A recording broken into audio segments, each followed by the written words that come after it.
Welcome back. Hyderabad బాలాపూర్లో జరిగిన gangster Riyaz హత్య కేసును పోలీసులు ఛేదించారు. ఈ కేసులో 8 మంది నిందితులను అరెస్ట్ చేశామని సిపి సుధీర్ బాబు తెలిపారు. ప్రధాన నిందితుడు హమీద్ పరారీలో ఉన్నాడని ఆయన అన్నారు. ఈ నెల 9వ తేదీన బాలాపూర్ ఏఆర్సీఐ రోడ్డుపై రియాజ్పై కాల్పులు జరిపి హతమార్చింది ఈ సుపారీ గ్యాంగ్.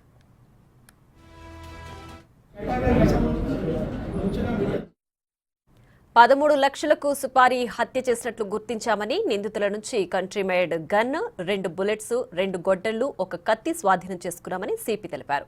మీర్పేట్లో వాటర్ ట్యాంక్ పెట్టిన ప్లేస్లో ల్యాండ్ డిస్ప్యూట్తో మొదట గొడవ స్టార్ట్ అయిందని, ఆ తర్వాత ప్రధాన నిందితుడు హమీద్, మృతుని మధ్య గొడవలు పెరిగిపోయాయని అన్నారు. ఈ క్రమంలో హమీద్ గోల్కొండకు చెందిన సలీంతో కలిసి రియాజ్ను చంపడానికి ప్లాన్ వేశారని సిపి తెలిపారు. రియాజ్ను చంపడానికి దుండగులు రెక్కి నిర్వహించి రియాజ్ బైక్పై వస్తుండగా కారుతో ఢీకొట్టి కింద పడగానే కళ్లల్లో కారం చల్లి కత్తులు, గొడ్డళ్లతో దాడి చేసి చంపారని సిపి పేర్కొన్నారు. ఈ మధ్యలో జరిగినటువంటి one of the glorious incident of murder using fire arm బాలాపూర్లో జరిగినటువంటి నేరం. దీంట్లో ఉన్నటువంటి నేరస్తుల్ని పట్టుకోవడం జరిగింది. టోటల్ 8 మంది అక్యూజ్ని ఇప్పుడు మనము నిర్బంధంలోకి తీసుకున్నాం. వీళ్ళు ఎంటైర్ ప్లాన్ ఆఫ్ యాక్షన్ ఏంటి, ఎందుకోసం ఈ అఫెన్స్ ఇక్కడ చేశారు, వాళ్ళ అల్టిమేట్ గోల్ ఏంటి, ఇవన్నిటిని మీకు వివరిస్తాం.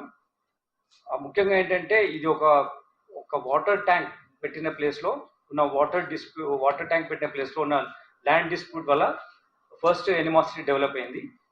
నేబర్స్గా ఉన్న మూలంగా చిన్న చిన్న గొడవలు జరగడం, దాంట్లో కొట్టుకోవడం, దాని మీద పోలీస్ స్టేషన్లో కేసు పెట్టుకోవడం జరిగింది.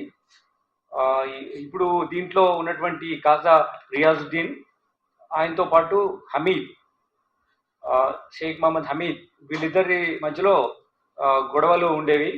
హమీద్కి ఈ రియాజ్ ఉన్న మధ్యలో గొడవల మూలంగా వేరే ఫ్యామిలీ మెంబర్స్ కలవడం, హమీద్ తరఫున ఫ్రెండ్స్ కలవడం, ఈ యాక్టివిటీ వల్ల ఈ అఫెన్స్ జరిగింది.